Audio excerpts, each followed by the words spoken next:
Hey there! It's been a while, huh? How you guys doing?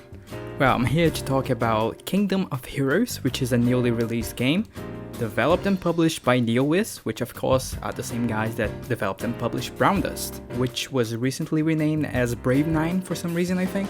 And well, if you don't know me, I used to make some content for that game a while back, until of course I stopped playing the game for various reasons. And now finally, I actually have been looking forward to this game for a while. It has finally released globally, and honestly I'm pretty excited about it. It does seem like a pretty good game. It is extremely similar to Summoner's War, which is a game I really like, with the exception that, monetization, and then there's like account black market, and then accounts get hacked very often. There are multiple reasons not to play Summoner's War, but I still like the game. The gameplay itself is very enjoyable and the gameplay loop is very fun. And this game pretty much takes all of that, adds some grid-based elements and calls it a day. And I'll take it. I genuinely like NeoWiz. I think they did a really good job with Brown Dust. Except of course power creep in the game went in a direction I don't really love, but in general they did a good job with the game, and I really look forward to their work in this game. Just out of the box, from what I saw, it does seem to be somewhat free-to-play friendly. Nothing crazy though, but I think as there's no catching up to do, everyone is starting in this new server, I think there's a lot of potential for a free-to-play player to just have some fun, at least in the first months of release.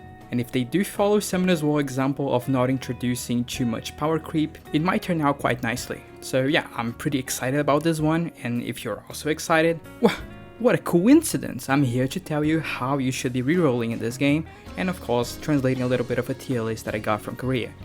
Now, a lot of people will instantly tell you that there's no rerolling, you cannot reroll, the game is designed in a way that rerolling is not encouraged, and I would normally agree with that.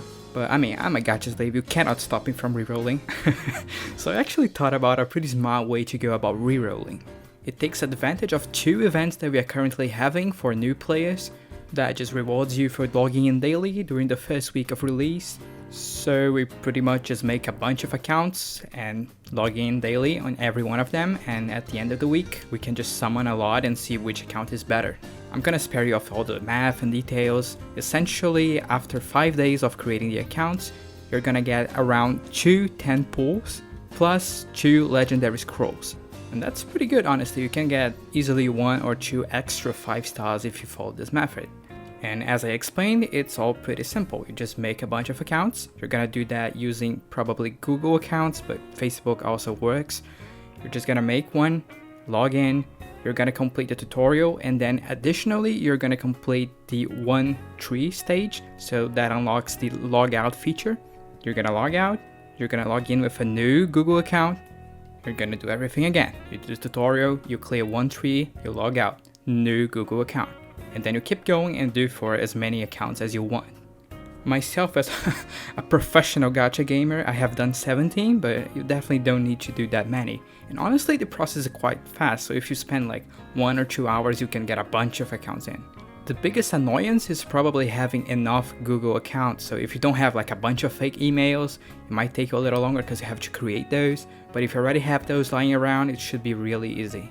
Okay, cool, that should do it for rerolling, but now what we reroll for? I looked a bit in the Korean forums and I found a somewhat well accepted tier list. It's the most updated one I've found, and honestly probably the most accurate. So I did a little translation into a spreadsheet that you can check in the description or probably in the comments, I don't know. You can find it, and of course it's on the screen right now. Just keep in mind some units don't have a rating because they have been newly released and the tier list has not caught up to them yet. But if you want me to just spare you of details, Inkway is probably the best option. He's just really good early game, mid game, and carries you all the way to end game, and he's still really used in arena PvP. Second best is probably Speranza. From what I saw, she's used a lot in arena, but she will not just simply carry you through the early stages as much as Inkway would. And well, for the other units, you can just check their rating. It's pretty intuitive, I swear. And that's pretty much all I wanted to say. On an extra note, yeah, I might be back, maybe, probably, hopefully, but I cannot give any promises. I will try to cover this game at least like 1 video a week or something like that, but once again, no promises.